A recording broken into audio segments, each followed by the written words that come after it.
Hey everybody, this is A7X Fan Ben with episode number 21 of the collection review series. So this one is actually going to be about the Megacards. So I store these in a separate tin because I don't have the card sleeves that you can put in binders that you can put these in. So they're oversized cards.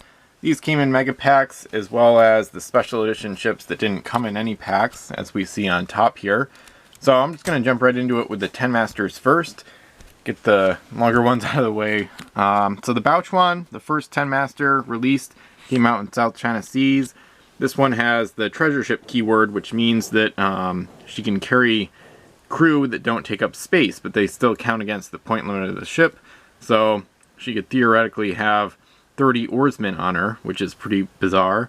And then Admiral Zheng He, so he's essentially the Admiral action ability, along with some extra stuff. It gets kind of complicated with the 10 Masters between all the abilities. But anyway, so the Baochuan overall as a 10 Master is definitely a beast. Between the treasure ship keyword and the 10 cargo, she's going to be one of the best hybrids ever. And the problem with the Baochuan is you really can't use her very effectively at smaller point limits because Zheng He has to be used on the ship.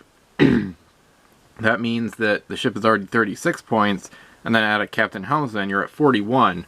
So you're already over the build total. You can add Lee Quinn of the Jade Rebellion to make it work in a 40/45 point game with the +5/0 limit ransom crew. But the Baochuan is best used at 60 points or more. That's where she can really shine. And at 60 points, obviously, you can max out her point limit right there. So you could have a one-ship fleet for 60 points with the Baochuan. The Jade Rebellion actually have the best crew complement of any of the minor factions, pretty much. So there's a lot of good crew you can put on the ship, including Dragon Eyes, who has gold capture along with the captain ability. I would suggest Chang Pao, who has the world hater ability. So he gives +1 of the cannon rolls. So that essentially decreases the cannon ranks. So you'd have mostly 2s, essentially, rank 2 cannons and some 3s. So he can make the ship quite fearsome in battle. And then, of course, you'll still have the cargo spaces open with the treasure ship keyword. So this is one I recommend using in campaign games or games with a high build total, preferably even more than 60, maybe 80 to 100, to really fill out the fleet with other support ships and let her shine as she can do best. The Baochuan I would rank pretty highly on the best 10 Masters list, and she's probably the best hybrid 10 Master. So some of the other ones are more geared toward combat, which is a good segue for the next one, which is the Gweichuan, which also has the treasure ship keyword. And let me just put this here, because Fitzgerald is not the Gweichuan's crew. The Headhunter is instead, and he's got some solid abilities, or at least in terms of his point cost. But the Gweichuan is, in a way, the most expensive 10 Master because the Headhunter also has to be on the Gweichuan at the start of the game. So her starting cost is more like 37, unless you house rule that away. So, with the Captain Helmsman, and you really need both, that'd be up to 42 points. So this is a really expensive ship overall to use. You can see the cannon ranks and ranges are even better, or at least the ranks are better than the Baochuan. So this one is also quite good. The problem is the speed. So with just S speed, you're not going to be getting anywhere fast. And the Cursed don't have a lot of good named crew that give extra actions. So you might be relying on somebody like Phantasma. The OE version has the sack ability, and with treasure ship you could go crazy with oarsmen, or you could use the Rise of the Fiends version of El Phantasma, who has the same action twice, Born Leader keyword. So this one has ghost ship as well, along with junk and treasure ship, but since the ship is moving so slow and it has such a the ship is so long, you're not likely to be able to use ghost ship very effectively. If you were able to, you'd mostly have to use extra actions to even jump over something or ghost through it. So it might help the ship a little bit to avoid boarding parties, but she's probably going to win those anyway, so not a big deal there. Just kind of a thematic touch.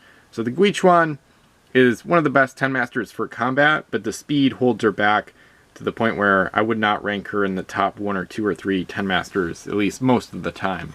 So still a great ship overall, and a nice flagship for the Cursed. And these are not the most in-depth reviews. Sometime I might write or do videos of actual 10 Master miniature reviews, but that's not the purpose of this video. More of an overview of all the Megacard ships and creatures in the game. So the Delusion is another Cursed 10 Master, this one from Rise of the Fiends, and this one Has a bunch of abilities, so Eternal, so she comes back after you kill her, but problem with that is it's going to take a long time to repair the ship. You don't have to repair all 10 masts, but Eternal on a large ship like this is not quite as good as it might seem. It's still really nice to have, and it adds to the ship's legacy, if you will. Filching Gold is basic, and Fitzgerald can kind of upgrade it to Hoarding Gold, which is a solid option for the Delusion with all that cargo available, although you don't have Treasure Ship here, so keep that in mind. Ghost Ship is a little bit better on a ship with faster speed than the Gweichuan, but still difficult to use on a ship this big. Junk, and then Unholy Light, look at treasure on islands with an L of you. And the cannons are a bit worse here, so the Delusion could really use the World Hater. The Curse don't have many, and the one they have is 9 points, Phantasma from Davy Jones' Curse. So the Delusion has a ship ton or boatload of abilities, but it really just drives up the cost and makes her kind of mediocre as a 10 master. I will say it glows in the dark, so it's one of the coolest 10 masters. You can see the white instead of the black background there. So it's one of the coolest ships in the game, just not one of the best. So, and this one does have the distinction of being the most expensive ship ever made, because it's 35 points without adding any crew, whether they're mandatory or not. And Fitzgerald is not mandatory. The named crew are only mandatory on the treasure ships there. So the Delusion is quite an oddity and really cool, but not actually all that great. So most people would rank her at the bottom of their 10 master lists, and I would have to agree, unfortunately, even though I like the ship. So you can go really crazy with crew, though. There's some awesome mercenary crew setups that can make her devastating. The Gweichuan, speaking of which, is the mercenary ship. This one's from Savage Shores, along with the Celtic Fury, released in the final set. And this one has an English slant, so English crew can use their abilities on this ship. Since the mercenaries don't have a lot of good name crew and they're just a minor faction, only came out in one or, well, 2 sets with this set. Because of that, the English, it's almost like an English 10 master in a way. It's not that faction, but you know, for all intents and purposes, it's kind of like that.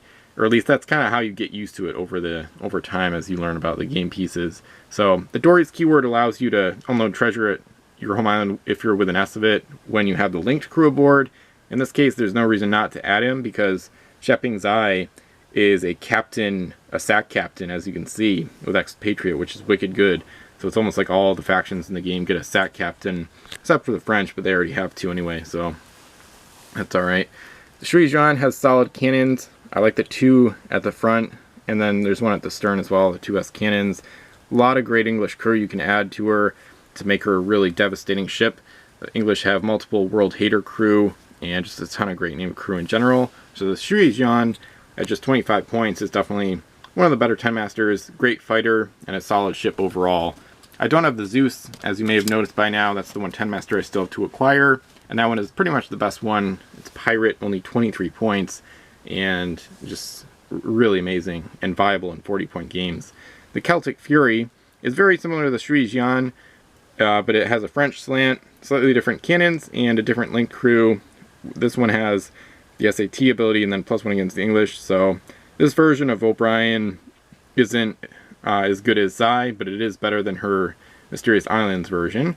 So the Celtic Fury I find a little bit boring as a 10 master overall, but it's still a nice ship and still, I would say, somewhat viable in 40-point games, but it's just tough to pull off, basically. So the 10 masters overall are behemoths, better used in larger games, 60 and up for build total, but they really shine in campaign games and things like that where you can go absolutely bonkers with the crew setup, and then if you lose the ship you still have other stuff going on in your fleet, so it's not, you know, you're not putting all your eggs in one basket. Like in an 80-point game, a 10 master could be not quite your only ship, but pretty close to it. So alright, so now we're on to the regular mega cards.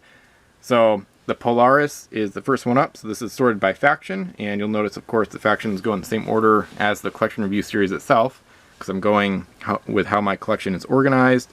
This one from Rise of the Fiends is a double catamaran, so a nice defensive ability there, and then she's got reverse captain. This one, though, is boring because her speed, her cannons, and cargo are all really average, and she just doesn't have enough going for her to make her worthwhile in any role. So she's not a hybrid, she's not a great gunship, and she's definitely not a gold runner. So what do you do with her I would say you don't really use her. So for 15 points, the English can get a myriad of better ships. HMS Gallows is 16 points, the London is 11. If you want to get gold running, Aberdeen Baron is 12 with a helmsman 14. So, for example, you know, the Polaris just doesn't stack up. So, oh well. HMS Hermes, I would say, is a little bit better of a ship overall. This one has the same cargo. This is a regular catamaran, so it's not quite as large or as defensive in nature, but she has an okay ability to ignore terrain. The speed is the best attribute here, of course. So this one could be some kind of gold runner, or maybe a hybrid if you just put a captain on and nothing else. But still not a great ship, but a little bit better. So the Hermes is okay, just a little bit boring. Both of the English catamarans here are, I think, a little meh, in my opinion, which is alright. The keyword alone makes them unique, of course. The Fallarow, I find quite interesting. She's got plenty of cargo. Turbine keyword means you can move the full base move even when you have no masts, so that's really powerful. So with no masts and a helmsman, she could move L+S still. So, and then you get other bonuses in there. It can really add up. And anyway, and then you can tow like that, which I found kind of interesting. And she's got a nice ability for combat, crew protect, so that helps her be a hybrid. I would probably go with a hybrid role for this between the solid cannons. I like how she's got more L than S, and the L Rangers are at the front and the back, which helps with the equipment in terms of like bow chasers, shooting from the bow with fire shot or something like that. So plenty of cargo, good ability. So I would do a captain helmsman, maybe some other stuff, you know, explorer. The Spanish have plenty of good named crew. So Fallarow is quite a good ship. I think kind of underrated. So in general, a fun, nice hybrid to use, pretty unique overall. The Mystic is actually pretty similar, I would say. This is a pirate wind catcher, so we're into that ship type, at least for now. And the Mystic has the home island raiding ability and plenty of cargo to make use of it. She's not quite fast enough to be great, but if she had S+S speed, she would be even more respected. But overall, I still think she's a solid ship. You got okay, solid cannons that you can use. This one would be good with Hammersmith, the captain helmsman combo crew the pirates have, or just a captain and helmsman is fine, because then you still have 3 cargo open for gold that you could either steal from an enemy home island or grab from a wild island. So, and then the Windcatcher keyword is perfect here because it lets you do a 180, putting the bow where the stern was. That would be great at an enemy home island because it could give you a little extra boost. The Windcatcher hull length is about S long, so, or maybe a little more probably. So that would give you a little extra boost leaving an enemy home island. So the Mystic has a fitting ability given her other ability and her cargo. So this one gets decent marks from me. So not a bad ship at all. Skipping Stone is okay. This one's better than the Hermes at least. It's a pirate catamaran. Has the reroll ability, which is good because you can use that on the catamaran keyword to reroll that ability to try to avoid hits. To try to turn hits into misses with the defensive ability of the catamaran. Good speed, 3L cannons. This one I would use as kind of a simple hybrid, probably just a captain aboard. I wouldn't want to go without using those cannons, and you'd still have 2 cargo spaces open for gold. Not a bad idea. So the Skipping Stone is a solid catamaran, if not a great ship overall. So the Cannibal King, I have a bit of an obsession with this one actually. So 2S cannons, you've got the hoarding gold ability, so she can take as much treasure if she wins aboard. 5 cargo to take advantage of that, so very fitting. The speed is a bit slow and the cost is a bit high. The artwork is kind of cool, could almost be a cursed ship, but this one I'd like with a captain and helmsman, maybe Hammersmith instead, something like that. I like to use her as a kind of a powerful hybrid in a way. For a two-masted hybrid, this ship really packs a punch with those very accurate cannons. She's going to get in close and blast away and then steal a ton of gold. So the Cannibal King I do find underrated. That being said, I'm a bit biased, so she's probably not quite as good as I would like to think, but I think one of the more powerful and more notable two-masters out there. A fearsome creature, we're into the Krakens now. So these are from Pirates of the Caribbean series, of course. I'm just going to kind of scroll down, if you will, and kind of look at a bunch of them. So a fearsome creature is really basic one, only 19 points, so it's the cheapest one. But the key is these other ones have abilities that make them really good, make them stand out. So a fearsome creature, since it doesn't have eternal or the crew canceling ability of the top two, She's kind of boring. So Fearsome Creature is the basic cheap one. Beastie has all 3 as cannons. It's got Eternal, which makes her quite good, so she can come back and repair segments. That actually did happen in a game, that classic game I played November 21st, 2015. She was able to come back with Eternal multiple times. It was pretty funny. So Eternal on a sea creature is really great. Kraken doesn't have Eternal, but she does have this crew canceling ability, which is really devastating. On a 5 or 6, no crew abilities can be used for an entire round of turns. So that includes your own fleet, so you got to plan around it. But Kraken and the Kraken both have that. The Kraken has Eternal, and they both, and even better, cannons. So the Kraken really is the premier Kraken, of course. You know, it's the real one, so to speak, or the one from the movies. So it is the best one. These are the 2 best. I would rank Kraken a little bit slightly ahead of Beastie, because this ability is just really devastating, and it'll affect a game a lot more than Eternal, even if you only get it once. So the Krakens overall are a bit too slow to use effectively, but they can be kind of novelty pieces in larger games, and they can actually be decent too, because you can't shoot at them until they surround you, so they can kind of get the jump on an opponent. So if you're able to augment the speed, Krakens can be kind of a surprisingly good creature once in a while, but they're still not great. So Angelica is the first sea dragon we've seen here. So these ones with the D movement and the sea dragon keyword, they can move anywhere on the map whenever they want, or not whenever, but you know, they have unlimited move, base move. So this one has the cargo wrecking ability, which is quite nice. Sea dragons overall, they're a bit tough to use because they fall apart quickly, and it's tough to get the first shot on an opponent's gunship with them because of captains. You can park your Sea Dragon L+L away and use the swoop attack to attack an opponent, but it's only a 50-50 shot. So, and even if you do hit, you know, 2 masts isn't enough to cripple, you know, some of the better gunships in the game. So Sea Dragons are a bit risky, not super practical, but they've been touted as, you know, good for going after small gold runners. That's one strategy you can use with them, but I don't know. I find them kind of just a weird novelty and not really that great. So they sound powerful, but they don't really work super well usually. The Ghostwalker is an amazing ship. This is an American wind catcher with the canceling ability built in, kind of almost like the USS Kettering, and she's got 2 L cannons, 4 cargo, so plenty of cargo space for some extra crew to come aboard along with the captain and helmsman. So this is just yet another great American gunship. This time not a 4 or 5 master, but she kind of acts like one between the canceling ability and the amazing cannons. This one, you know, you should put this on par with a 4 or 5 master for the most part in terms of how good she is as a ship. So the Ghostwalker gets extremely high marks, probably rate her at least an 8 out of 10, if not maybe higher. USS Mercury is the next one. This is another American wind catcher. This one is quite different. This one is more of a kind of a bizarre like scout gunship. That's how I've used her. I like her with a captain and a helmsman, and then she can take advantage of the ability and all that speed to scout out islands, and that's how I used her in Vassal Campaign Game 3. Speedy Return is an American double catamaran. This one is, I don't know, she just doesn't really have a lot going for her. The package is kind of disappointing. So you've got treasure trading between ships, which isn't very useful. Cannons are kind of not so great.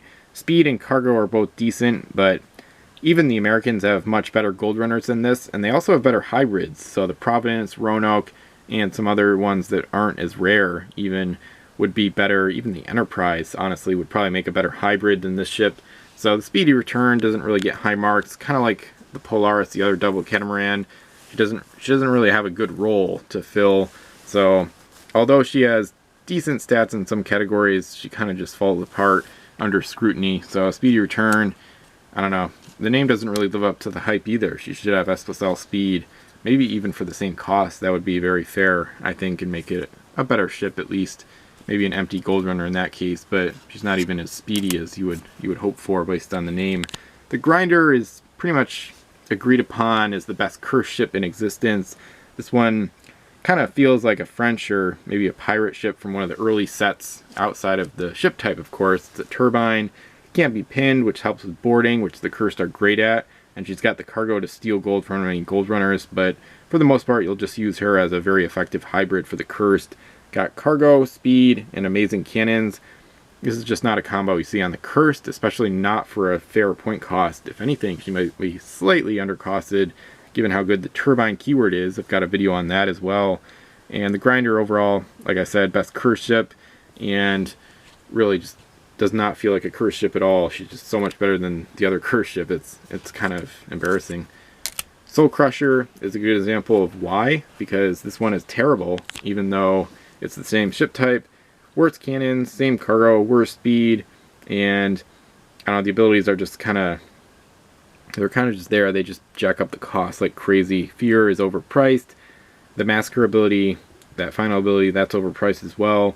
So that jacks up the cost way above what you would want to pay for a ship like this.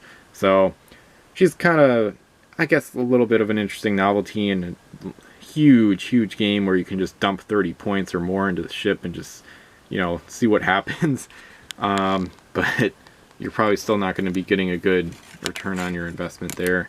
Shalbella is a cursed sea dragon, pretty fitting for the faction. This one has the fear keyword, but she's 20 points, so Angelica is better with that cargo wrecking ability and for a point less. So Shalbella, not one of the best sea dragons, but all the sea dragons are somewhat similar, so there's not a huge disparity between those. Shalbella overall, I like just because the cursed, I think, are the most thematic faction for sea dragons, so still a fun one to use, especially in more thematic games. And Terex is the final mega card we see here. This is the cursed octopus. The only octopus really. It's the same as the kraken keyword. They just changed it for Rise of the Fiends. I have no idea why. But anyway, bit of a mistake, a little bit confusing. This one is actually quite good for a kraken because it has S+S speed and eternal. So it's a combo you don't see on the other krakens. All the pirate runs were L speed, as we saw, and only 2 of those had eternal. This one doesn't have good, you know, firepower, you could say, in the tentacles, but between the speed and eternal, that makes it one of the better krakens, sort of, but, you know, it's still kind of weak, and it's quite costly, obviously. So Terex, still not highly recommended, but, you know, in the grand scheme of the game, still one of the more unique game pieces overall. So that wraps up my mega card collection. I don't have all of them, and I know Labelul is somewhere else because I got it in a trade at Miniature Trading, and somebody cut the card to make it smaller, so that's elsewhere in my collection. And I don't have the Zeus yet, but that's the Mega Card Collection Review Series, episode number 21, and I'm still not quite done because I've got some more to review in my collection, of course, but you'll have to wait to see that. Thanks for watching. Feel free to comment below, and feel free to comment on the question of the day, which is, what of these is your favorite, or just in general, out of all mega cards, including the ones I don't have, what is your favorite mega card ship or sea creature? So please feel free to answer that in the comments below, and thanks for watching.